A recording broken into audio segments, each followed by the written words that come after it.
Pulsar സുനിക്ക് സിമ്പിളായി ജാമ്യം കിട്ടുമെന്നും Pulsar Suni ഹൈക്കോടതിയിൽ പോയ ഊരി വരും എന്നൊക്കെ കുറെ വിദ്വാൻമാർ ഇരുന്ന് സംസാരിക്കുന്നത് കേൾക്കുമ്പോൾ എനിക്ക് പുച്ഛം തോന്നുന്നു എന്നുള്ളതാണ്. അങ്ങനെ ഊരി വരാനൊന്നും പറ്റില്ല. കൃത്യമായ തെളിവ് പൾസർ സുനിക്കെതിരെ അവിടെ എന്തായാലും ദിലീപിനെതിരെ തെളിവില്ലെങ്കിൽ പോലും പൾസർ സുനിക്കെതിരെ കൃത്യമായ തെളിവുണ്ട്. അയാൾക്ക് വേണ്ടി വാദിക്കുന്ന ആളുകൾക്കൊക്കെ ഞാൻ നടുവിരൽ നമസ്കാരം പറയുമെന്ന് മാത്രമേ പറയുന്നുള്ളൂ. നേരെ വീടിലോട്ട് കടക്കാം. പൾസർ സുനിയുടെ അച്ഛൻ തന്നെ രംഗത്തിറങ്ങിയിട്ടുണ്ട്. അദ്ദേഹം പറയുന്നത് വെച്ചിട്ടുണ്ടെങ്കിൽ ഇവൻ ഒരു കൂതറയാണ് എന്നും നാട്ടുകാർ പറഞ്ഞു വെച്ചിട്ടുണ്ടെങ്കിൽ ഭൂലോക ചെറ്റയാണ് എന്നുള്ളതാണ്. അത് ആദ്യം കാണാൻ കേട്ടോ. പൾസർ സുനിയെ സപ്പോർട്ട് ചെയ്യുന്ന ആളുകൾ ഒന്ന് കാണി. കുട്ടിക്കാലം തൊട്ടേ മോഷണമടക്കമുള്ള ദുസ്വഭാവങ്ങൾക്ക് ഉടമയാണ് സുനി. അതിനാൽ തന്നെ വീട്ടുകാർക്ക് ഇഷ്ടമല്ല. വീട് വിട്ടു നിൽക്കുന്ന സുനി അപൂർവമായേ വീട്ടിൽ വരാറുള്ളൂവെന്നും സഹായമൊന്നും മകനെ കൊണ്ടില്ലെന്നും അച്ഛൻ സുരേന്ദ്രൻ പീപ്പിൾ ടിവിയോട് പറഞ്ഞു. എത്ര വർഷമായിപ്പം അവനോട് ഇങ്ങനെ പറയാൻ പറ്റും? ഒരു 8-9 വർഷമായി എനിക്ക്. വീട്ടിൽ വരുമ്പം സാമ്പത്തികമായിട്ട് എന്തെങ്കിലും സഹായം എന്തെങ്കിലും ചെയ്യുമോ? ഇല്ല, ഒന്നും ചെയ്യാറില്ല. ഇപ്പം എങ്ങനെയാ ഈ കുടുംബം കഴിഞ്ഞു പോകുന്നത്? എങ്ങനെയാ? പെണ്ണുമ്പിളെ മെക്കാട് പിടിക്കും. മെക്കാട് പണിക്ക് ഇപ്പം ഉണ്ട്, വർക്കപ്പണിക്ക്. എനിക്ക് ഒന്നുമില്ല. ഞാൻ വിഷാദരോഗിയാണ്. ആള് വിഷാദരോഗിയാണ്, വിട്ടിരിക്കുകയാണ്. ഇതാണ് കുഞ്ഞമ്മന്റെ പുത്രൻ, നമ്മളെ കുറെ നാറികൾ സപ്പോർട്ട് ചെയ്യുന്ന പൾസർ സുനി കേട്ടോ. പൾസർ സുനി അടിപൊളിയാണ്. മാതാപിതാക്കളെ തിരിഞ്ഞു പോലും നോക്കാത്ത ഒരു ഭൂലോക കൂതറ. ഇവനെ പുറത്തിറക്കാൻ ആഗ്രഹമുള്ള ആളുകളുണ്ട്. കുറെ ഫാൻസ് പേജുകൾ ഞാൻ കണ്ടു. അതുകൊണ്ട് മാത്രമായിട്ടാണ് ഞാൻ പുറത്തു കൊടുക്കുന്നത്. എന്തായിരുന്നു സുനിയോട് തെറ്റാണ്ടായ കാരണം? തുടക്കത്തിൽ ഇവൻ്റെ സ്വഭാവം മോശമായ രീതിയിൽ വന്നിപ്പോൾ ഞാനത് വിട്ടുകളഞ്ഞു. ഞാനൊരു തെറ്റിനും പോണ ആളല്ല. പിന്നെ അത് കഴിഞ്ഞപ്പോൾ ഞാൻ പിള്ളേർ മിണ്ടാറില്ല.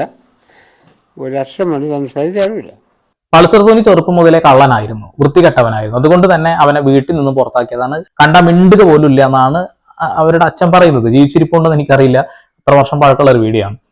അത് കഴിഞ്ഞ് മറ്റൊരു കാര്യം കൂടി പറഞ്ഞേക്കാം. പൾസർ സുനിക്ക് പൾസർ സുനി എന്ന് പേര് വീണത് പൾസർ ബൈക്ക് കട്ടത് കൊണ്ടല്ല.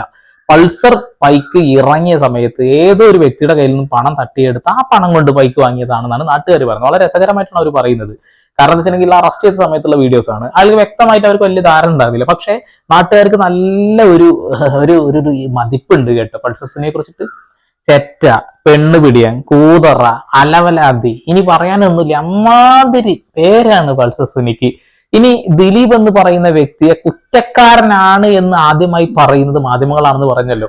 പക്ഷെ ഇതാരും പുറത്തു വിട്ടിട്ടുണ്ടാവില്ല.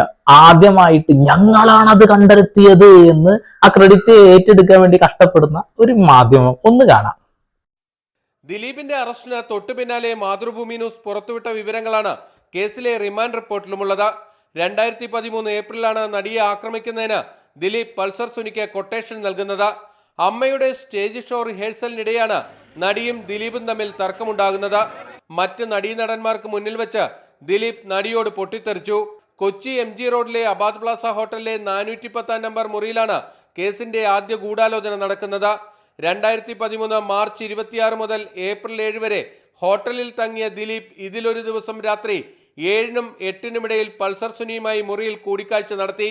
അന്നാണ് നടിയുടെ നഗ്ന ദൃശ്യങ്ങൾ എടുക്കണമെന്നും ഇത് വ്യാജ ദൃശ്യങ്ങളല്ലെന്ന് ഉറപ്പുവരുത്തണമെന്നും ദിലീപ് പൾസറിന് നിർദ്ദേശം നൽകിയെന്നും റിമാൻഡ് റിപ്പോർട്ടിൽ വിശദീകരിക്കുന്നു. ഓക്കെ, ഞങ്ങളാണ് ആദ്യമായി പറഞ്ഞത് എന്ന് മാതൃഭൂമി ന്യൂസ് പറയുന്നതാണ്. ഇനി ഹാഷ്മി ഒക്കെ പറയുന്ന വാക്കുകൾ കേട്ട് നമുക്കിപ്പോ ചോര കളക്കുന്നില്ലേ ഭയങ്കരമായിട്ട്. എന്നാൽ ഈ പറയുന്ന ഹാഷ്മിയൊക്കെ പണ്ട് മറ്റൊരു ചാനലിലാണ് പണിയെടുത്തിരുന്നത്. മാതൃഭൂമിയിൽ അവരോടൊക്കെയാണ് പണിയെടുത്തിരുന്നത്. ആ സമയത്ത് ദിലീപിനെ ഏറ്റവും കൂടുതൽ ക്രൂശിച്ച ആളുകളാണ് ഈ പറയുന്ന ആളുകളൊക്കെ ഇപ്പൊ വന്നിരുന്നിട്ട് പ്ലേറ്റ് മാറ്റുന്നത്. ഇവര് കാലഘട്ടത്തിനനുസരിച്ച് പൈസ കിട്ടുന്നതനുസരിച്ച് ചാനൽ മാറിക്കൊണ്ടേയിരിക്കും. അപ്പൊ പണ്ട് പറഞ്ഞ നിലപാടിൽ നിന്ന് മാറ്റങ്ങൾ വന്നുകൊണ്ടേയിരിക്കും എന്നുള്ളതാണ്. ഓക്കെ, ഈ പറയുന്ന ഗൂഢാലോചന ഒന്നും തെളിയിക്കാൻ കഴിഞ്ഞില്ല. പൾസർ സുനിയുമായിട്ട് ഒരു ബന്ധവുമില്ല എന്ന് തന്നെ കോടതിയിൽ തെളിയിക്കപ്പെട്ടു എന്നുള്ളതാണ്. എന്നാൽ ഇവർ ഈ മാധ്യമം ഈ ന്യൂസ് അത് തിരുത്തുക അങ്ങനെയുള്ള കാര്യങ്ങളൊന്നുമില്ല. അവർ പുതിയ വഴി തേടിപ്പോയിക്കൊണ്ടിരിക്കും ദിലീപിനെ ഒന്ന് കണക്ട് ചെയ്യാൻ വേണ്ടിയിട്ട്. അത് ഫുള്ളൊന്ന് കേൾക്കാം. ഇതിനുശേഷം കഴിഞ്ഞ നവംബറിൽ ദിലീപ് ചിത്രമായ ജോർജേട്ടൻ സ്ഫൂരത്തിന്റെ ചിത്രീകരണത്തിനിടെയാണ് രണ്ടാംവട്ട ഗൂഢാലോചന നടക്കുന്നത്. നവംബർ 8-ന് തോപ്പുംപടി സ്വിഫ്റ്റ് ജംഗ്ഷനിലും 13-ന് തൃശൂർ ടെന്നീസ് ക്ലബിലും 14-ന് തൊടുപുഴ ശാന്തിഗിരി കോളേജിൽ വെച്ചും പൾസർ സുനിയും ദിലീപും തമ്മിൽ കണ്ടുവെന്ന് പോലീസ് പറയുന്നു. ഇരുവരുടെയും മൊബൈൽ ടവർ ലൊക്കേഷനുകൾ ഇത് സ്ഥിരീകരിക്കുന്നുണ്ട്. കേസിലെ പൾസർ സുനിയുടെ കുറ്റസമ്മത മൊഴിയിൽ നടിയെ ആക്രമിക്കുന്നതിന് 1 വർഷം മുൻപ് താൻ ദിലീപിനെ കാണാനായി തൃശൂരിലെ ജോയ്സ് പാലസ് ഹോട്ടലിലെത്തിയതായി പറയുന്നുണ്ട്. ദിലീപിന്റെ മാനേജർ അപ്പുണ്ണിയെ ഫോണിൽ വിളിച്ച ശേഷമാണ് പൾസർ സുനി ബൈക്കിൽ തൃശൂരിലെത്തിയത്. ഹോട്ടലിലെ സെക്യൂരിറ്റി ജീവനക്കാരൻ രജിസ്റ്ററിൽ തന്റെ പേരും ഫോൺ നമ്പരും അടക്കം രേഖപ്പെടുത്തിയിട്ടുണ്ടെന്നും സുനി മൊഴി നൽകിയിട്ടുണ്ട്.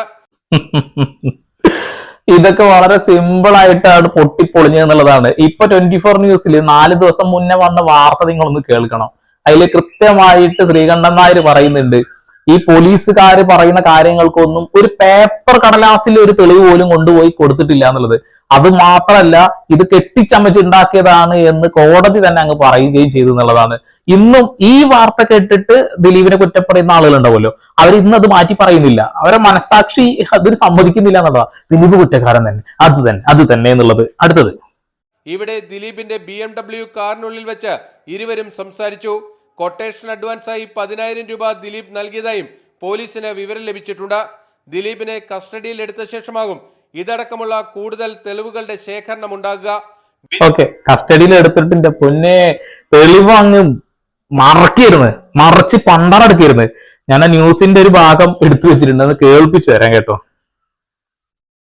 ഉത്തരവിൽ വ്യക്തമാക്കുന്നു, നിയമത്തിന് മുന്നിൽ എല്ലാവരും തുല്യരാണ് വിചാരണ കോടതി പറയുന്നത്. എന്നാൽ ഈ അതിജീവിത പറയുന്നത് നിയമത്തിന്റെ മുന്നിൽ ഫുള്ള് കേൾക്കാം. ഫസ്റ്റ് കേസിൽ ദിലീപും പൾസർ സുനിയും തൃശൂരിലെ ഒരു ഹോട്ടൽ പാർക്കിംഗിൽ ഗൂഢാലോചന നടത്തിയെന്ന് തെളിയിക്കാൻ ഒരു കഷ്ണം പേപ്പർ പോലും അന്വേഷണ സംഘം ഹാജരാക്കിയിട്ടില്ലെന്നാണ് കോടതി പറയുന്നത്. കാറിൽ ഗൂഢാലോചന കേട്ടില്ലേ, കാറിൽ ഇരുന്ന് ഗൂഢാലോചന നടത്തി, ഇത് നടത്തി എന്ന് പറയുന്ന കാര്യങ്ങളൊക്കെ നുണയായിരുന്നു എന്ന് കോടതിയിൽ തെളിഞ്ഞു എന്നുള്ളതാണ്. ഇത് ഞാൻ എന്റെ കൈ നിർത്തിടണമെന്നല്ല കേട്ടോ, ഇത് കൃത്യമായിട്ട് വിധിപ്പകർപ്പുണ്ട്. പറഞ്ഞ് മടുത്ത് പണ്ടാറടങ്ങിയിരിക്കുകയാണ്. നിങ്ങൾക്ക് ഇന്നും ദിലീപിനെ തൂക്കിക്കൊല്ലണം എന്നാണ് ആഗ്രഹം എന്നുള്ളത്. ഇനി പൾസർ സുനി ഹൈക്കോടതി പോയാൽ ജാമ്യത്തിൽ ഇറങ്ങുമോ അല്ലെങ്കിൽ കേസ് രക്ഷപ്പെടും എന്നുള്ളൊരു സംശയമാണ്. അതിൽ സുകന്യ എന്ന് പറയുന്ന ഒരു IT എക്സ്പേർട്ട് പറഞ്ഞൊരു കാര്യമുണ്ട്, അതൊന്ന് കേൾക്കാം. പെൻഡ്രൈവിന് അവിടെ എന്താണ് പ്രസക്തി എന്നുള്ളതാണ്. പെൻഡ്രൈവ് ഒരു മീഡിയം മാത്രമാണ്, ഇത് കോപ്പി ചെയ്തു എന്ന് പറയുന്നത്. പെൻഡ്രൈവ് അല്ല പ്രധാനം, എവിഡൻസ് മൂല്യം, തെളിവ് മൂല്യം ഏറ്റവും കൂടുതലുള്ളത് ആ ക്യാമറയ്ക്കാണ്. അതിൽ വേറെ രസമുണ്ട്, ഫോണിനാണ് റെക്കോർഡ് ചെയ്ത സമയം 10:30-നും 10:40-നും ഒക്കെ ഇടയ്ക്കാന്നൊക്കെ പറയുന്നുണ്ട്. ഇതെങ്ങനെ വെരിഫൈ ചെയ്തു? ഒറിജിനൽ റെക്കോർഡിംഗ് ഡിവൈസ് ഇല്ലാതെ നിങ്ങൾ എങ്ങനെയാണ് ഇത് വെരിഫൈ ചെയ്തത്? നിങ്ങളൊരു IT എക്സ്പേർട്ട് തന്നെയാണോ ചോദിക്കേണ്ടത് കേട്ടോ. ഇത് വെരിഫൈ ചെയ്യാൻ അത്ര ബോധമൊന്നും വേണമെന്നില്ല. കൃത്യമായി മെമ്മറി കാർഡ് ഇപ്പൊ ഒന്നും വേണ്ട, ഈ ഫോണിൽ ഇട്ട് കഴിഞ്ഞാൽ തന്നെ ആ ഒരു ഡീറ്റെയിൽസിൽ കയറി കഴിഞ്ഞാൽ ഏത് സമയത്ത് എടുത്തതാണെന്ന് കണ്ടെത്താൻ കഴിയും. ഇനി കമ്പ്യൂട്ടറിൽ ഇട്ട് കഴിഞ്ഞാൽ തന്നെ ഈ ഹാഷ് വാല്യൂ പോലൊക്കെ തന്നെ വളരെ സിമ്പിളായി ഏതൊരു മനുഷ്യനും കണ്ടെത്താൻ കഴിയും ഏത് സമയത്താണ് ആ വീഡിയോ എടുത്തത്. നമ്മുടെ മൊബൈൽ ഫോണൊക്കെ അങ്ങനെ തന്നെയല്ലേ പരിശോധിക്കാറ്. അപ്പോ നിങ്ങൾ ആ പറഞ്ഞ വാക്കിന് യാതൊരു വാല്യൂ ഇല്ല. ക്രിയേഷൻ ഡേറ്റ് ഒക്കെ മാറ്റാൻ പറ്റും. ഇതൊക്കെ മെറ്റാഡേറ്റയാണ്. മെറ്റാഡേറ്റ എങ്ങനെ വേണമെങ്കിലും എഡിറ്റ് ചെയ്യാൻ പറ്റും. അത് ഈ നല്ല പണിയെടുത്തിട്ടുണ്ട് പോലീസ്, കണ്ടുപിടിക്കാനല്ല പെടുത്താൻ. ഓക്കെ, ഈ മെറ്റാഡാറ്റ നമുക്ക് എഡിറ്റ് ചെയ്യാൻ പറ്റുന്ന പറഞ്ഞത്, നിങ്ങൾ തല കുത്തി നിന്നിട്ട് റെക്കോർഡ് നിങ്ങൾ എന്ത് മാറ്റി കഴിഞ്ഞാലും ഫോറൻസിക് വിഭാഗത്തിന് അത് പുഷ്പം പോലെ കണ്ടെത്താം. നിങ്ങൾ മെമ്മറി കാർഡിൽ എന്ത് ചെയ്താലും കൃത്യമായി കണ്ടെത്താൻ കഴിയുന്നുള്ളതാണ്. ഉദാഹരണങ്ങൾ പലതാണ്. ഇപ്പോ ഞാൻ ഈ ഒരു മൊബൈൽ ഫോണിൽ ഒരു മെമ്മറി കാർഡ് പുതിയതായി ഒന്നുമില്ല, അതിലൊരു മെമ്മറി കാർഡ് ഇതിലേക്ക് ഇൻസ്റ്റാൾ ചെയ്യുന്നു. ഈ മൊബൈൽ ഫോണിന്റെ GPS ഓഫ് ആക്കിയതിനു ശേഷം, ഡാറ്റ ഓഫ് ആക്കിയതിനു ശേഷം ഈ ഫോണിലെ ഡേറ്റും ടൈമും അങ്ങ് മാറ്റുന്നു. എന്നതിന് ശേഷം ഞാനൊരു വീഡിയോ ഇപ്പോ ഇവിടെ നിന്ന് ചിത്രീകരിക്കുന്നു. ഈ മെമ്മറി കാർഡിൽ എടുത്ത വീഡിയോയുടെ ടൈമും ഡേറ്റും ഒക്കെ ഞാൻ പുതുതായി കൊടുത്ത ഡേറ്റും ടൈം ആയിരിക്കും. GPS ഓൺ ആക്കാത്തത് കൊണ്ട് തന്നെ ഈ മെമ്മറി കാർഡ് ഒരാളുടെ കയ്യിൽ കൊടുത്തു കഴിഞ്ഞാൽ കറക്റ്റ് ലൊക്കേഷൻ, ആറ്റിറ്റ്യൂഡ്, മറ്റേ സാധനമല്ലേ, ഒന്നും കാണൂല. ഇത് എവിടുന്ന് എടുത്താന്നും എപ്പെടുത്താന്നും നിങ്ങൾക്ക് ഈ കാണുന്ന സമയം മാത്രമേ മനസ്സിലാവുള്ളൂ എന്നുള്ളതാണ്. പക്ഷെ ഇത് നമ്മുടെ കണ്ണിൽ മൊബൈൽ ഫോണിൽ നമ്മൾ കമ്പ്യൂട്ടർ ഇടുമ്പോൾ മാത്രമാണ്. നേരെ തിരിച്ച് ഫോറൻസിക് ഇത് കൊണ്ടുപോയി കഴിഞ്ഞാൽ കൃത്യമായിട്ട് ആ മൊബൈൽ ഫോൺ ഏത് സമയത്ത് വീഡിയോ എടുത്തു എന്ന് കണ്ടെത്താൻ കഴിയുന്നുള്ളതാണ്. നിങ്ങൾക്ക് അതിനെക്കുറിച്ചൊന്നും ചെയ്യാൻ ധാരണ ഇല്ല. പിന്നെ പല രീതിയിലുള്ള ഫോറൻസിക് പരിശോധനകളുണ്ട്. അതായത് സമയം കണ്ടെത്താൻ, വീഡിയോയിൽ വന്ന വെളിച്ചം, ആ ചുറ്റുപാട്, അങ്ങനെ പല രീതിയിലാണെന്നുള്ളതാണ്. ഇനി ഈ ഒരു മൊബൈൽ ഫോൺ കോടതിയിൽ ഹാജരാക്കിയില്ല എങ്കിൽ, അതായത് മെയിൻ തെളിവാണല്ലോ, അയാൾ രക്ഷപ്പെടുമോ എന്നുള്ളതാണ് വലിയ ചോദ്യം. അതിനുള്ളൊരു ഉത്തരമുണ്ട്. സാഹചര്യ തെളിവുകളുടെ പ്രസക്തിയാണ്. ഫോണില്ലെങ്കിലും ആ ഫോണിൽ നിന്ന് ലഭിച്ച ദൃശ്യങ്ങൾ അടങ്ങിയ മെമ്മറി കാർഡ് ഒരു സെക്കൻഡറി എവിഡൻസ് ആയി കോടതി സ്വീകരിക്കും. പ്രതി വീഡിയോ ചിത്രീകരിക്കുന്നത് കണ്ടവരോ അല്ലെങ്കിൽ ആ ഫോൺ പ്രതിയുടെ കയ്യിൽ ഇരിക്കുന്നത് കണ്ടവരോ ആയ സാക്ഷികളുടെ മൊഴി നിയമപരമായി നിലനിൽക്കും. അപ്പോൾ അങ്ങനെ കണ്ട ഒരാൾക്കാരില്ല എന്നുള്ള കാര്യം നമുക്കറിയാം. പക്ഷെ മെമ്മറി കാർഡിലെ ദൃശ്യങ്ങൾ മാത്രം മതി ആ ഒരു ഡിവൈസ് കിട്ടണം നിർബന്ധമില്ല. ഇനി ഫോറൻസിക് റിപ്പോർട്ടിന്റെ റോൾ എന്താ നോക്കാം. ഇലക്ട്രോണിക് തെളിവുകൾ കോടതിയിൽ ഹാജരാക്കുമ്പോൾ Indian evidence act section 65B പ്രകാരമുള്ള സർട്ടിഫിക്കറ്റ് ആവശ്യമാണ്. അതായത് ഒറിജിനൽ ഫോൺ ഇല്ലെങ്കിലും മെമ്മറി കാർഡിലെ ദൃശ്യങ്ങൾ കൃത്രിമമല്ലെന്ന് പകർത്തിയ സമയവും രീതിയും ശാസ്ത്രീയമായി ശരിയാണെന്നും ഫോറൻസിക് ലബോറട്ടറി സാക്ഷ്യപ്പെടുത്തിയാൽ അത് കോടതി തെളിവായിട്ട് എടുക്കും. ഈ വിഷയത്തിൽ ആ മെമ്മറി കാർഡ് ഒറിജിനൽ ആണ് എന്നും അതിലെടുത്ത സമയവും ഡേറ്റും അത് വെരിഫിക്കേഷൻ ചെയ്തതുമാണ് എന്നുള്ളതാണ്. അതിലും അപ്പോ ഈ പറയുന്ന മേഡം പറഞ്ഞ കാര്യങ്ങൾ പൊളിഞ്ഞടങ്ങിയേ. ഇനി പ്രിസംപ്ഷൻ ഓഫ് ഫാക്ട് ആണ്. പ്രതി തന്റെ പക്കലുള്ള തെളിവ് ഫോൺ മനഃപൂർവ്വം നശിപ്പിക്കുകയോ ഒളിപ്പിക്കുകയോ ചെയ്തു എന്ന് കോടതിക്ക് ബോധ്യപ്പെട്ടാൽ അത് പ്രതിക്കെതിരെയുള്ള തെളിവായി മാറും. IPC സെക്ഷൻ 201 പ്രകാരം തെളിവ് നശിപ്പിച്ചതിന് കുറ്റകൃത്യമായി കണക്കാക്കും. അയാൾ വലിച്ചെറിഞ്ഞു എന്ന് പറയുന്നുണ്ട്. അവിടെ 4 തവണ തെരഞ്ഞിട്ടും അത് കിട്ടിയിട്ടില്ല. അതായത് മറ്റൊരു സ്ഥലത്ത് ഒളിപ്പിച്ചു വെച്ചാൽ തന്നെ ഈ ഒരു കാര്യത്തിലേക്ക് സ്വാധീകരിക്കുന്നതാണ്. അത് വലിയ തെളിവാണെന്നുള്ളതാണ്. അങ്ങനെ ഒന്നും പൾസർ സുനിക്ക് ഹൈക്കോടതിയിൽ രക്ഷപ്പെടാൻ പറ്റില്ല. പ്രതിഭാഗത്തിന്റെ വാദം നോക്കാൻ മതി. അതായത് യഥാർത്ഥ ഉപകരണം ലഭ്യമല്ലാത്തതിനാൽ ദൃശ്യങ്ങൾ എഡിറ്റ് ചെയ്തതാണോ എന്നും ഏത് സാഹചര്യത്തിലാണ് ചിത്രീകരിച്ചതെന്നും ഉറപ്പിക്കാൻ കഴിയില്ല. അതിനാൽ പ്രതിക്ക് ബെനിഫിറ്റ് ഓഫ് ഡൗട്ട് നൽകണം എന്നാ പറയുന്നത്.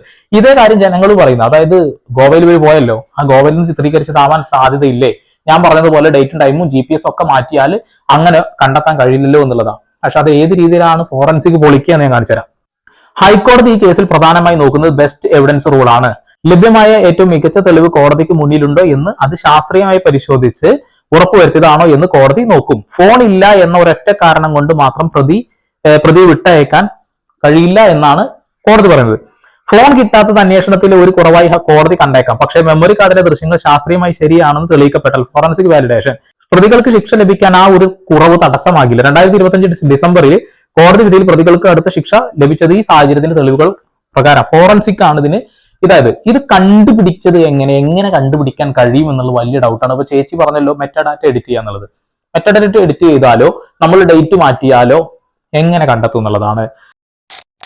സാധാരണഗതിയിൽ ഗാലറിയിൽ നോക്കുമ്പോൾ നമ്മൾ സെറ്റ് ചെയ്ത സമയം മാത്രമേ കാണിക്കൂ, നമ്മൾ നേരത്തെ പറഞ്ഞതുപോലെ. എന്നാൽ ഒരു ശാസ്ത്രീയ പരിശോധനയിലൂടെ ഇത് കബളിപ്പിക്കലാണോ എന്ന് കണ്ടെത്താൻ കഴിയും. അതായത് സീക്വൻസ് ഓഫ് ഫയൽസ്, മെമ്മറി കാർഡിലെ മറ്റ് ഫയലുകളുടെ ക്രമം പരിശോധിച്ചാൽ ഇത് മനസ്സിലാക്കാം. ആ ഒരു മെമ്മറി കാർഡിൽ ഒരു 5-6 വീഡിയോസ് ഉണ്ടെന്നുണ്ടെങ്കിൽ അതിന്റെ ക്രമം പരിശോധിച്ചാൽ മനസ്സിലാവും. പക്ഷെ നമ്മൾ ആ ഒരു വാദവും കളയുന്നു. ഒരൊറ്റ വീഡിയോ അല്ലെങ്കിൽ 2 വീഡിയോ ഉള്ളതിൽ. അങ്ങനെയെങ്കിൽ നമ്മൾ പറഞ്ഞതുപോലെ ഡേറ്റ് ഫോണിലൊക്കെ മാറ്റുന്നു, നെറ്റ് ഓഫ് ആക്കുന്നു, GPS ഓഫ് ആക്കുന്നു. അപ്പൊ അതൊക്കെയാണുള്ള സമയവും കാര്യങ്ങളും കണ്ടെത്താൻ ഉപയോഗിക്കുന്നത്. അങ്ങനെ ചെയ്താൽ എൻകോഡിംഗ് ടൈം സ്റ്റാമ്പ് എന്ന് പറയുന്ന ഒരു രീതിയാണ് ഇതിന് ഉപയോഗിക്കുക. മിക്ക ആധുനിക ഫോണുകളും വീഡിയോ ഫയലിനുള്ളിൽ മെറ്റാഡാറ്റ എന്നതിലുപരി സ്ട്രീം ഡാറ്റ ആയി ചില വിവരങ്ങൾ രേഖപ്പെടുത്താറുണ്ട്. ഇതിനെ UTC, കോർഡിനേറ്റഡ് യൂണിവേഴ്സൽ ടൈം എന്ന് വിളിക്കുന്നു. ഫോണിലെ സമയം നമ്മൾ മാറ്റിയാലും വീഡിയോ ഫയൽ പ്രോസസ്സ് ചെയ്യുന്ന എൻകോഡർ പലപ്പോഴും ഒറിജിനൽ സമയം ഫയലിൽ ഉള്ളിൽ ഒളിപ്പിച്ചു വെക്കാറുണ്ട്. ഇത് കാണാൻ പ്രത്യേക ഫോറൻസിക് സോഫ്റ്റ്വെയർ ആവശ്യമാണ്. സോഫ്റ്റ്വെയർ ഇട്ട് കഴിഞ്ഞത് കണ്ടെത്താം. മെറ്റാഡാറ്റ മാറ്റി കഴിഞ്ഞാലുള്ള അവസ്ഥയാണ് ഈ പറയുന്നത് കേട്ടോ. GPS ഓഫ് ആക്കി കഴിഞ്ഞിട്ട് ഇനി മറ്റൊരു കാർഡിലേക്ക് കോപ്പി ചെയ്യുമ്പോൾ എന്താണ് ആവശ്യം? അതായത് നമ്മളത് കോപ്പി ചെയ്യുന്ന സമയത്ത് ഒരു ടൈമും ഡേറ്റും നമ്മൾ കൊടുത്ത് അത് കാണിക്കും. എന്നാൽ മറ്റൊരു ഡിവൈസിലേക്ക് ഇടുമ്പോൾ പുതിയ ഡേറ്റും ടൈമാണ് കാണിക്കുക. അതിന്റെ വ്യത്യാസം പരിശോധിച്ചാൽ തന്നെ ഇതിൽ കൃത്രിമം നടന്നിട്ടുണ്ടെന്ന് മനസ്സിലാക്കാൻ കഴിയുന്നുള്ളതാ. 2020 ഈ ഫോണിൽ ഞാൻ വീഡിയോ എടുത്തുനിന്ന് കാണിക്കാൻ വേണ്ടി ഇന്ന് ഇതേപോലെ കൃത്രിമം കാണിച്ചു. ഞാൻ മറ്റൊരു ഡിവൈസിലേക്ക് അത് കോപ്പി ചെയ്ത് കഴിഞ്ഞാൽ തന്നെ അതിന്റെ ഡിഫറൻറ്റ് മനസ്സിലാവും എന്നുള്ളതാണ് പറയുന്നത്. പല രീതിയിലുള്ള കാര്യങ്ങളുണ്ട്. വീഡിയോ ഫ്രെയിമുകളുടെ വിശകലനം, അതായത് വീഡിയോ ഷൂട്ട് ചെയ്യുമ്പോൾ ഓരോ സെക്കൻഡിലും ഉണ്ടാകുന്ന വെളിച്ചത്തിന്റെ മാറ്റം, പശ്ചാത്തലത്തിലെ ശബ്ദങ്ങൾ, ഉദാഹരണത്തിന് ദൂരെയുള്ള പള്ളിയുടെയോ അമ്പലത്തിന്റെയോ മണിമുഴക്കം, റേഡിയോ, TV വാർത്തകൾ എന്നിവ വെച്ച് സമയം ഒത്തുനോക്കാം. ഇത് ചെറുതൊരു കളിയൊന്നല്ല ഈ ഫോറൻസിക് വിദഗ്ധരവിടെ കാണിക്കുന്നത്. അവർ കൃത്യമായിട്ട് അവലോകനം ചെയ്തിട്ട് വിശകലനം ചെയ്തിട്ട് ഒരു കാര്യം ചെയ്യുള്ളൂ. ഇനി മാനിപ്പുലേഷൻ ലോഗുകൾ, അതായത് നമ്മൾ ഈ ഫോണിൽ എന്ത് ചെയ്താലും വീഡിയോയിൽ എന്ത് ചെയ്താലും അതിൽ മുഴുവൻ ഒരു ഡാറ്റയും കൂടെ ആഡ് ചെയ്യും. ഫോൺ കൈവശം ഇല്ലെങ്കിൽ പോലും മെമ്മറി കാർഡിൽ ആ വീഡിയോ സേവ് ആയ രീതി പരിശോധിച്ചാൽ അത് തുടർച്ചയായി എടുത്തതാണോ അതോ പഴയ ഫയലുകൾക്കിടയിൽ തിരികെ കയറ്റിയതാണോ എന്ന് കണ്ടെത്താം. ഒരു ഡാറ്റ നമുക്ക് എങ്ങനെയും മായ്ച്ചു കളയാൻ കഴിയില്ല എന്നുള്ളതാണ്. ഒരിക്കലും മായ്ച്ചു കളയാൻ കഴിയില്ല എന്നുള്ളതാണിത്. ഇനി ബിറ്റ് സ്ട്രീം വിശകലനം, അത് അടുത്ത ഒരു സംഭവമാണ് കേട്ടോ. വീഡിയോ ഫയലിലെ ഡാറ്റയുടെ ക്രമം പരിശോധിച്ചാൽ ഫയൽ സേവ് ചെയ്ത സമയത്തെ പ്രോസസർ ആക്ടിവിറ്റി മനസ്സിലാക്കാം. ഇത് സാധാരണയായി ഒരു ഫയർവാൾ പോലെ ഫയലിനെ സംരക്ഷിക്കുന്നുണ്ടാകും. ചുരുക്കത്തിൽ സാധാരണ മൊബൈൽ ഷോപ്പിലോ കമ്പ്യൂട്ടറിലോ ഇത് കണ്ടെത്താൻ കഴിയില്ല. പക്ഷേ സ്റ്റേറ്റ് ഫോറൻസിക് സയൻസ് ലബോറട്ടറി പോലെയുള്ള സ്ഥാപനങ്ങൾ ഈ ഫയലുകൾ ഉപയോഗിച്ച് അത് കണ്ടെത്താൻ കഴിയുന്നുള്ളത്. അപ്പൊ മെറ്റാഡാറ്റ മാറ്റിയാലും ഡേറ്റ് മാറ്റിയാലും ഒന്നും കണ്ടെത്താൻ പറ്റില്ല. ഇനി അടുത്തൊരു വലിയ സംശയം എന്താ വെച്ചിട്ടുണ്ടെങ്കിൽ, ഇപ്പൊ വാട്സപ്പിൽ നമ്മൾ എന്തൊരു ഡാറ്റ ഒരു വീഡിയോ അപ്ലോഡ് ചെയ്ത് കഴിഞ്ഞിട്ടുണ്ടെങ്കിൽ ആർക്കെങ്കിലും കൊടുത്തു കഴിഞ്ഞാൽ വാട്സപ്പിന്റേതായ ഒരു എൻക്രിപ്ഷൻ ഉണ്ട്. ആ എൻക്രിപ്ഷൻ എന്താന്ന് വെച്ചിട്ടുണ്ടെങ്കിൽ ഒറിജിനൽ മെറ്റാഡാറ്റ നഷ്ടപ്പെടുന്നു. നമ്മൾ എടുത്ത ഒരു വീഡിയോ ഇന്ന് എടുത്തതാണെങ്കിൽ ഞാൻ ഇന്ന് അയച്ചു കഴിഞ്ഞാൽ നാളെ അയച്ചാൽ നാളേക്ക് അത് മാറും എന്നുള്ളതാണ്, ഡേറ്റ് മാറും. നിങ്ങൾ ഫോണിലെ തീയതിയും സമയവും മാറ്റി വീഡിയോ എടുത്ത് അത് വാട്സപ്പ് വഴി മറ്റൊരാൾക്ക് അയച്ചാൽ ആ വീഡിയോയിലുള്ള ഒറിജിനൽ വിവരങ്ങൾ വാട്സപ്പ് നീക്കം ചെയ്യും. അതിന്റെ ഒറിജിനൽ GPS ആണെന്നുണ്ടെങ്കിലും മറ്റു സമയവും ഡേറ്റും ഒക്കെ മാറിപ്പോകുന്ന പറയുന്നത്. പുതിയ ഫയലിൽ ഒരു പേരും വരും. ആ പേര് നമ്മൾ VID 0023 അങ്ങനെയൊക്കെ കാണാറില്ലേ, അങ്ങനെ ഫയൽ നെയിം വരും. പിന്നെ കംപ്രഷൻ സംഭവിക്കും, വീഡിയോന്റെ ക്വാളിറ്റിയും നഷ്ടപ്പെടും. ഇതൊക്കെ വെച്ച് ഫോറൻസിക് പരിശോധിക്കാൻ പറഞ്ഞാൽ വലിയ പണിയായിരിക്കും, വലിയ ബുദ്ധിമുട്ടാവും. പക്ഷേ അതും കണ്ടെത്താം. വാട്സപ്പ് സെർവർ ലോഗുകൾ. പോലീസിന് ഔദ്യോഗികമായി വാട്സപ്പിനോട് ഈ വീഡിയോ ഏത് നമ്പറിൽ നിന്ന് ഏത് സമയത്ത് ഏത് IP അഡ്രസ്സിൽ നിന്ന് അയച്ചു എന്ന് വിവരം ചോദിക്കാം. ഇത് ഫോണിലെ സമയം മാറ്റിയാലും മാറില്ല. കഴിഞ്ഞ ഇത്ര കഷ്ടപ്പെട്ടിട്ട് എന്തൊക്കെ ചെയ്താലും എന്താ ഒറ്റയടിക്ക് അത് മാറും. അതിന് മെറ്റാഡാറ്റ അനലൈസിസ് എന്ന് പറയും. ഇനി ഇതിൽ ഏറ്റവും പ്രധാനപ്പെട്ട കാര്യം എന്ന് വെച്ചിട്ടുണ്ടെങ്കിൽ ഇതാണ് ഫോറൻസിക് ഡിപ്പാർട്ട്മെന്റ് കണ്ടെത്തിയത്. മെറ്റാഡാറ്റ അനലൈസ് മെമ്മറി കാർഡിലെ ദൃശ്യങ്ങൾ 2017 ഫെബ്രുവരി 17 രാത്രി 10:30 10:48 ഇടയിലാണ് ചിത്രീകരിച്ചത് ഫോറൻസിക് ലാബ് കണ്ടെത്തി. PRNU വിശകലനം. വീഡിയോ എടുത്തത് ഏത് ഫോണിലാണെന്ന് കണ്ടെത്താൻ ശാസ്ത്രീയ പരിശോധന നടത്തി പ്രതികൾ ഉപയോഗിച്ച ഫോണുകളും ദൃശ്യങ്ങളും തമ്മിൽ ബന്ധം സ്ഥാപിക്കാൻ ശ്രമിച്ചു. അതായത് ഇവർ ആൻഡ്രോയിഡ് ഫോണിലാണ് ഈ വീഡിയോ എടുത്തതെന്ന് കൃത്യമായിട്ട് കണ്ടെത്തി എന്നുള്ളതാണ്. അപ്പൊ അങ്ങനെയൊക്കെയാണ് കാര്യങ്ങൾ കിടപ്പ്. എങ്ങനെയൊക്കെ പൾസർ സുനി രക്ഷിക്കാൻ നോക്കിയാലും നടക്കില്ല. പൾസർ സുനി ലോക്ക്ഡ് ആണ്. പൾസർ സുനിയുടെ കയ്യിലുള്ള മെമ്മറി കാർഡിൽ നിന്നും കിട്ടിയ ദൃശ്യങ്ങൾ എങ്ങനെയൊക്കെ മാനിപ്പുലേറ്റ് ചെയ്യാൻ ശ്രമിച്ചാണെന്ന് പറഞ്ഞാലും എങ്ങനെയൊക്കെ എഡിറ്റ് ചെയ്യാൻ ശ്രമിച്ചാണെന്ന് പറഞ്ഞാലും കൃത്യമായി അതിന്റെ ഒരു റിപ്പോർട്ട് അവിടെ വെച്ചിട്ടുണ്ട്. ആ റിപ്പോർട്ടിന്റെ മുകളിൽ നിങ്ങൾക്ക് ഒരു എഡിറ്റും ചെയ്യാൻ കഴിയില്ല. അപ്പൊ പൾസർ സുനി രക്ഷപ്പെടുത്താൻ ഒരു മനുഷ്യന് പോലും കഴിയില്ല. ഒറിജിനൽ ഡിവൈസ് ഒന്നും വേണ്ട, എല്ലാ തെളിവുകളും ആൾക്ക് അഗെയിൻസ്റ്റ് ആണ്. പിന്നെ 8ാം പ്രതി ദിലീപ്, അയാളും ഇയാളും തമ്മിൽ ഒരു കണക്ഷനും ഇല്ല എന്ന് തെളിയിക്കപ്പെട്ടതാണ്. ഇനി നിങ്ങളുടെ അഭിപ്രായം രേഖപ്പെടുത്താം. വീണ്ടും പുതിയ വാർത്താവിശേഷങ്ങളുമായി സന്ദീപ് സൈനിങ് ഓഫ്.